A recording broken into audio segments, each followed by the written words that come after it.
playing weekly poker games, and I figured I should send an invite your way. Oh!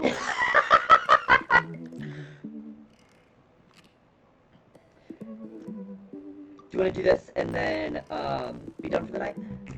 That sounds great. I love losing money. Yeah. Lose that money.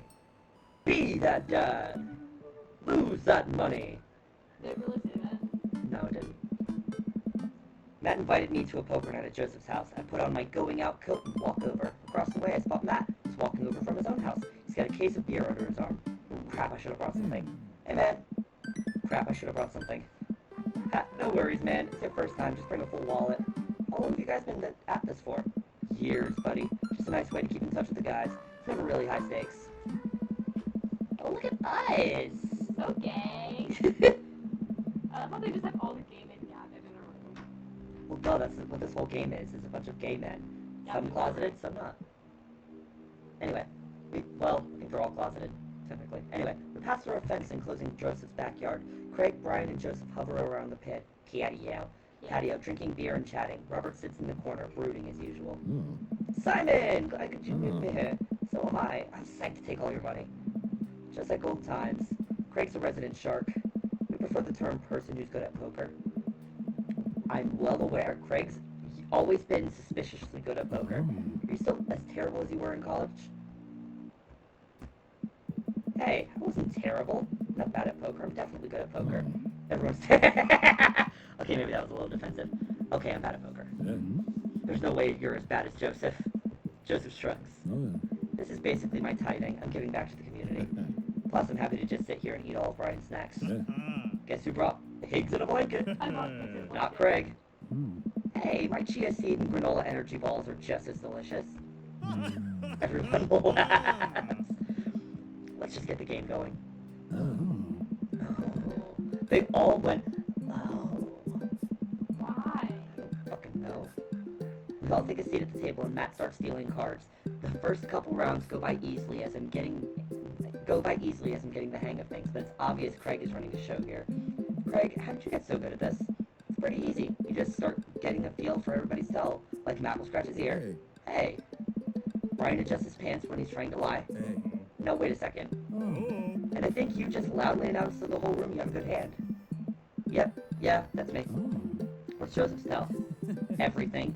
Literally everything. That man is an open book. He couldn't lie if he tried. Well, at least I have God on my side. See, you can't even say that with a straight face. What about Robert? Honestly, the man's an enigma. Robert raises his glass of whiskey in a solemn salute. Nice. I think he'd wipe the floor with us if he actually tried. I'm just here because I enjoy the company. Robert pulls out his phone and stares at it. Robert? Is that a flip phone? Yeah. Wow. What, are you a drug dealer now? Yeah. Yeah, what do you need? Horse? Speed? Tijuana Johnny's? Hey. I can get you the street stuff super easy, but if you're looking for something exotic or designer, that's maybe 72 hours and a favor called. Maybe I won't need you today, maybe I won't need you tomorrow, but someday. Oh, I think I'm good. Right.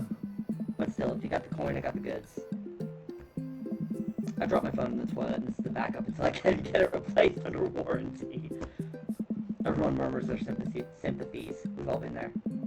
I go back to playing. I really gotta stop eating these pigs in blankets. Pigs in blankets? Pigs in a blanket. Pigs in blankets? Oh, I can't fucking... Pigs in a blankets. Yeah. What? I don't know, but they're good.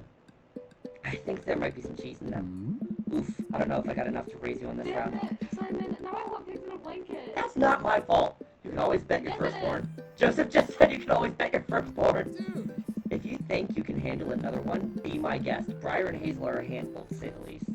Buddy, you think 3 kids is a handful? Try 4. I'm operating at 100% dad capacity at all times.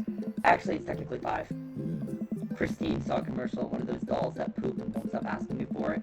We ended up getting it for her birthday, but she's so grossed out by the fake baby poop that she makes me change its diapers. Now I'm changing the real baby and the fake baby. There's just a lot of poop in my household right now. Daisy got one of those a while back.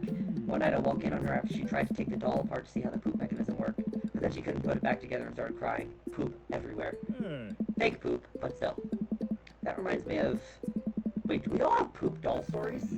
Everyone nods in agreement. Guys, I really don't need any more poop in my life than there is already. Can we just get back to poker and not talk about poop?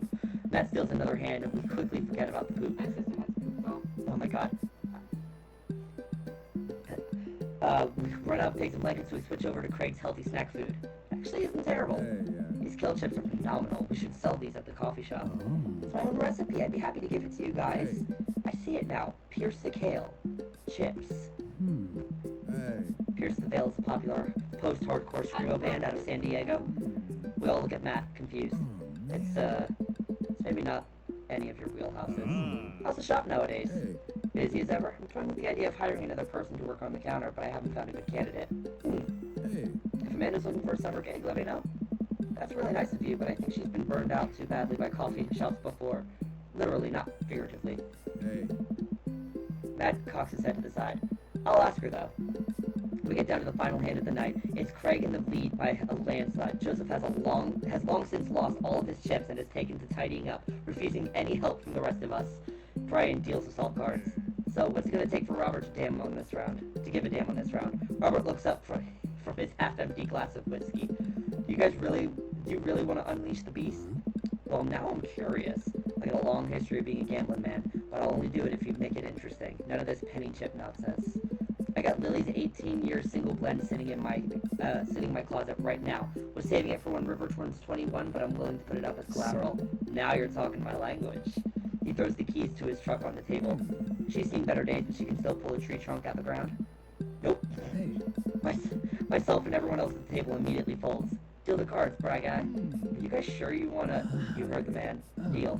Brian deals the next round of cards. Craig stares daggers at Robert, who casually sips his whiskey. So now you might be thinking, Robert puts up his old workhorse, puts fucking his only mode of transportation at times in his life, his only home. How could you be so sure? How could he be so sure in his abilities in gambling? I'll tell you right now, Craig, I wasn't always like this. I was a lot like you. Smart, talented, cocksure of my own luck, great biceps, but it didn't last long though. I lost everything in a game of Pai Gow back in the back room of a Shenzhen tea house on what I thought was a 3-day business trip. Everything gone. Clothes, money, identification, you name it. I woke up in a ditch near Shaishu Park and had to make my life new from there. It took me 3 years to beg, borrow, and steal my way back to American soil. And in those years, I saw the greatest depths of human fear, loved deeper than I ever had, and lost it all many more times over. I've seen my own death, Craig. I know how I will die. It's not like this. So let's make this more interesting. Robert produces the deed to his house from his jacket and tosses it on the table. All I have and all I am. Are you prepared to go the distance? Craig wipes the sweat from his brow. He studies Robert's face intently, searching for any sort of tell he can find. Robert casually sips his whiskey again. I fold. Everyone erupts. Nice. Fine, the whiskey's yours. And that's why you don't dance with the devil. So what was it? Were you bluffing or did you have the cards? That's for me to take to my grave, fellas. Next week, boys? Next week. Hey. You got it. Hey. I'll be there. Sure thing. This has been very relaxing, and I sincerely doubt I will wake up in cold sweat thinking about it tonight. Keep working on that poker face, Simon. We all say our goodbyes and head our separate ways. Welcome. You've got dads. Welcome. You've got dads. That happens every time you get to dad book, by the way. I'm gonna go ahead and save for the night. Jesus. That was interesting. Play more again later. Or another day. Yeah. Bye.